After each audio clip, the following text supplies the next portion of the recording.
towards the leg side. Now there is a man out there, but it's over his head. And it goes all the way for 6. He's so dangerous. This was maybe just for half a moment. Back boundaries. Well, I just talked about the Grange not being big enough to contain him. And on this occasion, it wasn't. Done out there. Watch yourself if you're out there. Kuzmin has come up into the circle. He'll club you down the ground. This is a batting exhibition from Travis Head. He's putting on a show here in Edinburgh. Now he flicks it away to the leg side. Oh, this is quite brilliant. It's 20 from the over. And it may well have been held in the crowd to go with it. 3 have been bowled. Australia, they are flying. 38 for 1. Meredith to Muncie. Heard from Preston Mompson taking a look at the surface. Historically, it's a very good pitch here for batting. Pulled by Hares, and it's going to be the first boundary. The outfield is always quick at the Grange. This goes up into the air, should be taken. Simplest of catches for the skipper, Mitchell Marsh, who is delighted. This occasion gets a massive top edge. Well taken by the skipper. Edged away, going to be edged for 4. The fans getting into the action here, players now. Mullen pulls and pulls in front of square beautifully for 4. It's a lovely way to get him into double figures. Hardier.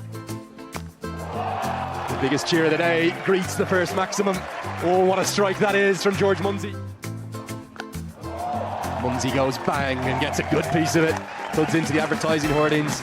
It's another maximum. His second, Scotland's second. Just starting to get moving, starting to find the pace of the pitch. Batting has developed so much.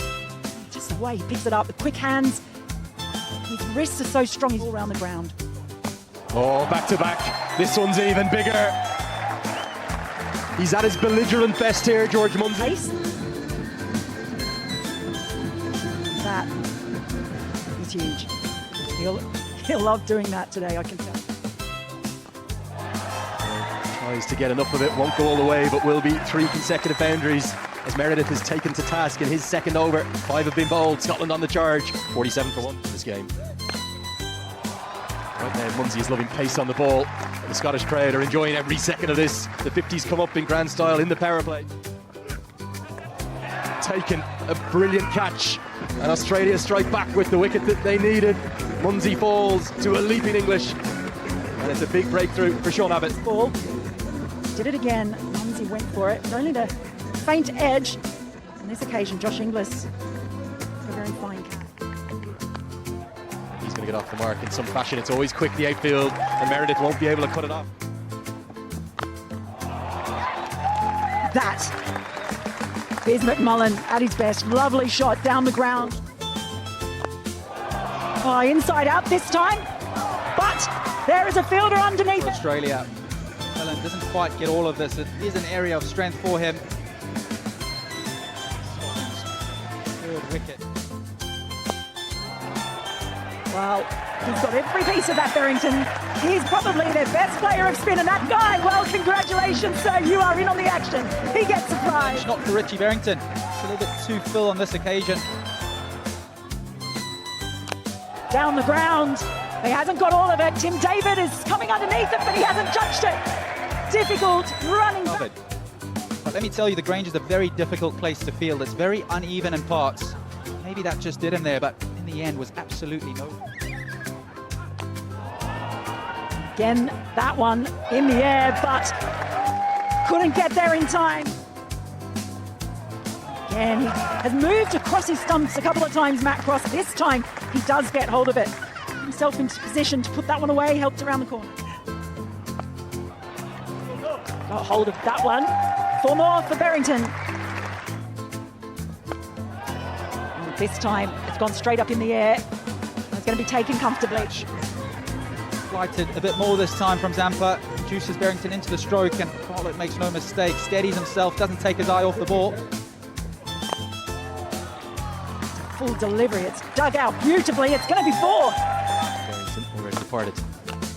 Picked up into the leg side. Does he get enough of it? No, he doesn't. Picks out the man, Xavier Bartlett, who takes another catch. It was the time of the game in which he needed to force the pace. Tries to clear that boundary, but doesn't get enough of it. Future 2 as Zampa returns and strikes immediately. Leask felt as though he might have got outside the line. I'm not sure if he did, and David McLean has no hesitation in getting the finger up, and all of a sudden the wheels are coming off for the Scots. It's full from Zampa. straight. Fortune. Where's this one gone? Oh, he's got a good piece of it. Soars all the way, maybe even over the stands. Jarvis from the young lad. Zampa tosses that one up, and he doesn't need an invitation. Clears the stands. You'd imagine. Mark Watt gets it up to the perfect start for the final three. That is straight as an arrow. You cannot hit it any straighter than that. Over the heads of our cameraman. He knows the minute it leaves the bat, that's a big one. Straight over the side screen. And what a strike. The cutter is dragged to the leg side and picked out the man. Very clever from Abbott. Early, back deep in his crease. It's also the width there, making Jarvis drag it across. No mistake in the outfield. Watt hits it straight to Marcus Stoinis, who takes a good catch. Stoinis hanging on the edge of the circle, as he often do in the last few overs. Right option, it's just the execution here that's let him down. A couple meters over that and it's forward, races away. Marquardt will be disappointed with that. This goes absolutely nowhere. It's going to be Mitchell Marsh, who will get there. Didn't look too likely at first. He was waiting for someone else to call it, but he's ended up getting the hard yards in and getting his hands underneath. Stoinis and Marsh. He makes no mistake again, going into the surface with the cutter. Good commitment from the skipper. He makes no mistake. They're going to be bonus runs. And some cheers finally. Final delivery of the innings is going to be scampered by despite the direct hit from Inglis. Two umpires have a look at each other. They're happy with the height of that. And it will be an extra to the total to round out the first inning. Scotland will have to be satisfied. There'll certainly be no more than that. Coming back later on in the innings. There is the story so far. George Munsey got Scotland off to an absolute flyer. Him and McMullen were brilliant through the power play. It's from what's an inexperienced attack. Bartlett was probably the pick of them with 2 for 23, but great to see Ronnie Meredith get a T20I wicket after 3 years. Wasn't an innings that necessarily Scotland will be overly pleased with, but they've got something on the board. They do. I'm actually quite fascinated to see that McMullen is opening the bowling for England. This goes a long way up. Mid-wicket goes back, Charlie Castle. He holds on! And Scotland, they strike early, and Fraser McGurk. Perhaps feeling the pressure, that previous ball crops up to the stumps behind the wicket, increasing the pressure, just gets right underneath that one. Charlie Castle, well, he... Scotland. So nearly 2 in the over and 2 and 2. Instead, it just squirts away. It was a nothing shot from Mitchell Marsh.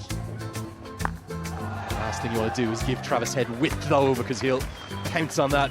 Well fielded with one bounce in the crowd. Driven at a catchable height, but Berrington can't get anything on it, and it races to the right circle. Problem is, Head pounces on width. Almost an action replay from a few balls prior. 4 more. Cut away, and it finds the gap. There's almost an eerie silence, isn't there, every time Australia hit a boundary, but this is a fine stroke. Big blow towards the leg side. Now, there is a man out there, but it's over his head. And it goes all the way for 6. He's so dangerous. This was maybe just for half a moment. Back boundaries. Well, I just talked about the Grange not being big enough to contain him, and on this occasion, it wasn't. Well done out there. Watch yourself if you're out there. Cosmedon has come up into the circle. He'll club you down the ground. This is a batting exhibition from Travis Head. He's putting on a show here in Edinburgh. Now he flicks it away to the leg side. Oh, this is quite brilliant. It's 20 from the over. Well, they will have been held in the crowd to go with it. 3 have been bowled. Australia, they are flying. 38 for 1. Still got a lot more to go. But if Travis Head stays out there, there's every chance this could end really quickly. They've got to find a way. Ball against Australia. He's driven ever so elegantly.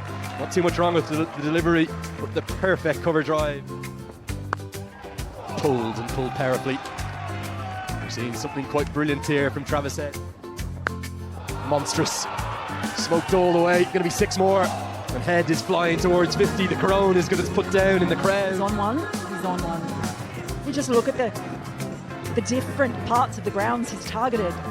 It's almost like 50's come up inside 4 overs, and you can add to that, it's going to be 4 more. And Head goes to 47 bowling. And that has gone miles.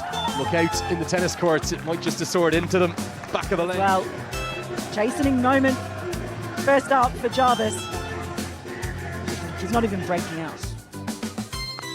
Not where you want to bowl to Mitchell Marsh. Going to be back-to-back 6s. That is absolutely massive. Just perfectly for Mitch Marsh. Just helped it on its way.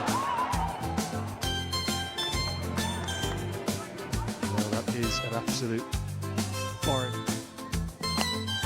Driven through the covers. Well, this is quite remarkable. 6-6-4 to start the over. Marsh getting into the act in a big way with Travis Head. More runs, and it may well be 6. Yes, it's going to soar all the way. Marsh is such a powerful ball striker. So showing any signs of slowing down, and just the Grange suddenly looks so much smaller when Travis Head and Mitch Marsh are going the way they are. Here, Scotland surely bowls it into the surface. It's pulled so powerfully, it splits the two men in the deep. There won't be 6 more, but it will be 4 more. It's going to be 4 more. You won't believe it. He split the same gap again. McMullen can't cut it off. 30 from the over. The runs just keep coming. And there's a world record that could well fall here. 100's only been gone past in the power play once in history. That was 102. As Travis said, he goes to 50. 17 balls it's taken. And that is absolutely remarkable, but boy, today. And now it's going to be more runs. And this might go all the way. It's 6 more. Sensational, awesome hitting. Well, it is, and just look at his reaction after that shot. Power of Travis Head. Just over the head of the man. George Munsey, I think it is, at mid-off. And the 100 has come up inside the power play. Oh, and now fortune going their way, and with it goes the world record. Australia have just posted the highest power play in the history of T20 international cricket. It goes past South Africa. Everywhere the ball goes, it's just going to the rope. And they're making it look so easy, these two. Well, the world record will fittingly complete with a boundary. Nobody has ever made that many in a power play, and Travis Head has been the driving force behind it to bowl the 7th over. He may well have picked up a wicket from his first ball. Pace comes up and everything changes. Michael Lease takes a very good catch, and as I welcome Preston Mumps into the box, finally some relief. Bit of a batter's paradise. Can't think of too many quicker century partnerships as well. We'll have to leave the statisticians to their work there. They put on 113. Well, he didn't. Now this one's been hoiked away and hoiked all the way. It's a slog sweep right into his hitting arc. It's 6 more. Travis Head zoning in on what would be a remarkable 100 here at the Grange. It's not a terrible ball for Mark Watt, but he gets into position so quickly, down low on one knee. Timing, as he's done all innings. Range. He's going to try and keep going, but there's a man there, and it's held. Well taken by Michael Leask again. He maybe should have hit 2 in 2 balls, but Mark Watt has got 2 in the innings of the highest quality. Yeah, he didn't stop going all innings, and he wasn't going to stop then.